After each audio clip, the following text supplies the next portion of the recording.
warahmatullahi wabarakatuh. Teman-teman yang budiman dimanapun berada, jumpa lagi dengan saya Nanang Edi Haryanto di channel yang inspiratif dan edukatif, yaitu Pak Nang Channel. Jangan lupa teman-teman untuk dukung Pak Nang dengan cara like, subscribe, komen, dan share sebanyak-banyaknya channel YouTube Pak Nang, agar Pak Nang selalu semangat dalam membuat konten-konten yang inspiratif, edukatif, dan bermanfaat untuk kita semuanya.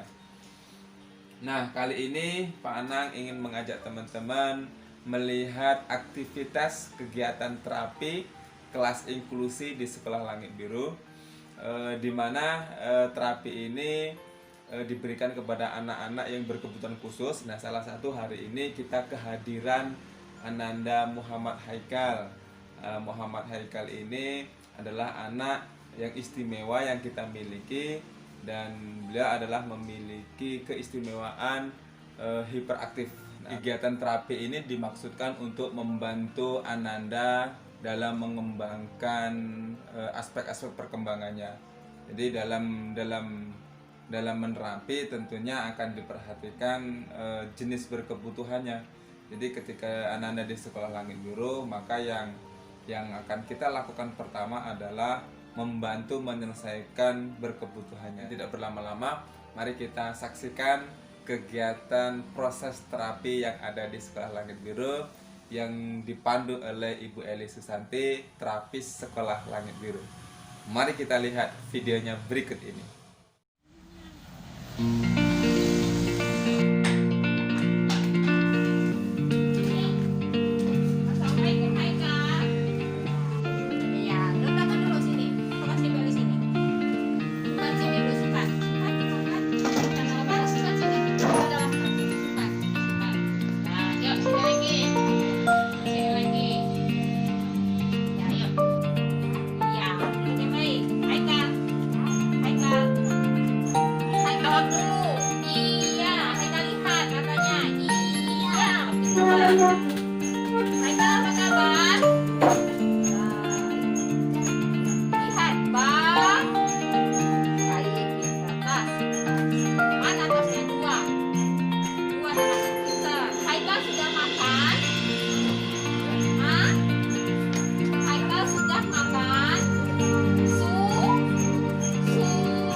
Oke, sekarang Pak Anang sudah bersama Direktur Sekolah Langit Biru, Pak Hardiansyah SPD. Kita pengen mengetahui dan pengen bincang-bincang dengan Pak Direktur terkait dengan anak berkebutuhan khusus. Monggo Pak Direktur. Ya, Assalamualaikum warahmatullahi wabarakatuh, sahabat Pak Nang Channel di mana saja berada. Ya, apa itu anak berkebutuhan khusus? Sebenarnya setiap anak itu memiliki kebutuhan ya Pak, memiliki kebutuhan yang berbeda-beda. Jadi satu anak dengan anak yang lain itu pasti kebutuhannya juga berbeda-beda. Tapi memang ini ada kemudian anak berkebutuhan khusus atau yang biasa disebut sebagai anak yang memerlukan terapi biasanya ya, dalam tanda kutip seperti itu. Nah, anak berkebutuhan khusus ini adalah anak yang memang ditakdirkan oleh Allah Subhanahu wa taala dalam penanganannya, dalam kemudian pendidikannya ataupun dalam kemudian pendampingannya itu memiliki hal-hal yang khusus dan spesifik. Jadi ini bukan kemudian anak-anak yang seperti persepsi orang bahwa ini adalah kutukan dan lain sebagainya. Tetapi anak berkebutuhan khusus ini apabila kemudian kita tahu dan kita mengetahui apa saja jenis-jenis kebutuhannya, maka mereka mampu untuk berkembang, malah banyak dari mereka yang sukses dalam kehidupan mereka. Nah, beberapa contoh anak berkebutuhan khusus itu seperti Grahita, Down syndrome, autis, ADHD, kemudian ada dan jenis-jenis yang lain gitu ya. Kalau banyak sekali, saking banyak sekali. Jadi jika kemudian ditanyakan dengan saya secara definisi ataupun kemudian secara ilmiah, maka kemudian kami secara jujur tidak begitu mendalami hal tersebut, tapi berdasarkan pengalaman lebih kurang demikian. Apa sih alasan sekolah menerima anak-anak demikian, Pak Direktur? Iya, yang pertama adalah bagaimana Allah Subhanahu wa taala tersebut itu tidak membeda-bedakan anaknya. Tidak membeda-bedakan anak dalam arti kata tidak membedakan antara mana yang berkebutuhan khusus, mana yang tidak berkebutuhan khusus. Cuman yang dibedakan oleh Allah Subhanahu wa taala itu adalah bertakwa ataukah tidak. Iya kan? Yang membedakan seseorang itu dengan Allah di mata Allah itu cuman bertakwa atau tidak. Tidak ada kemudian berkebutuhan khusus atau tidak, nggak ada itu sama sekali. Nggak ada. Itu yang pertama. Yang kedua adalah bagaimana pendidikan itu selayaknya bisa dinikmati oleh siapapun. Bukan hanya anak yang non berkebutuhan khusus, bukan hanya kemudian orang-orang yang mampu secara ekonomi, tapi lebih dari itu bagaimana kaum mustadafin maupun anak-anak yang kemudian berkebutuhan khusus itu dapat dirangkul oleh pendidikan. Bukankah tujuan pendidikan bangsa kita ini adalah mencerdaskan kehidupan bangsa? Nah, komponen bangsa itu adalah masyarakat, komponen bangsa itu adalah rakyat. Nah, rakyat itu ada anak-anak yang berkebutuhan khusus, yang itu merupakan cakupannya adalah bagaimana kemudian negara melihat hal tersebut. Terutama kita di sekolah swasta juga ikut membantu program pendidikan pemerintah dalam kemudian menjangkau pendidikan seluas-luasnya. Bukan hanya kemudian untuk anak-anak yang umum, tapi juga bagaimana anak-anak berkebutuhan khusus ini bisa menikmati pendidikan. Yang ketiga, alasan mengapa kemudian anak-anak berkebutuhan khusus ini menjadi salah satu konsep dari Sekolah Langit Biru adalah bagaimana mereka mampu nantinya untuk mandiri. Itu dulu yang penting ya, mandiri. Banyak salah persepsi yang saya temukan ya. Mungkin kalau misalnya teman-teman Pak Nang Channel ada yang memiliki pengalaman berbeda ya silakan saja. Tapi sepengetahuan saya berinteraksi dengan banyak orang tua, saya telah banyak berinteraksi dengan orang-orang yang memiliki anak berkebutuhan khusus. Hal yang paling dasar pertama yang tidak disadari oleh mereka bahwa ternyata anak mereka berkebutuhan khusus. Itu hal yang tidak disadari, itu anak berkebutuhan khusus. Yang kedua adalah ketika mereka tahu anak mereka berkebutuhan khusus, malah sebagian dari orang tua itu menolak kenyataan tersebut. Wah, anak saya anak normal, anak saya anak yang bisa bergaul dengan yang lain-lain. Nah, makanya ketika kemudian Sekolah Langit Biru membuat kelas inklusi ataupun sekolah inklusi ataupun sekolah untuk berkebutuhan khusus, maka yang perlu pertama kali dididik itu bukan anaknya. Yang pertama kali disadarkan itu bukan anaknya, tapi bagaimana orang tuanya yang harus disadarkan terlebih dahulu. Ketika dia tidak tahu menjadi tahu, ketika dia sudah tahu tidak ada penolakan terhadap kondisi anak tersebut. Semakin kita menolak dan tidak menerima mereka, semakin kita menolak dan tidak menerima keadaan mereka, maka akan semakin sulit mereka untuk berkembang.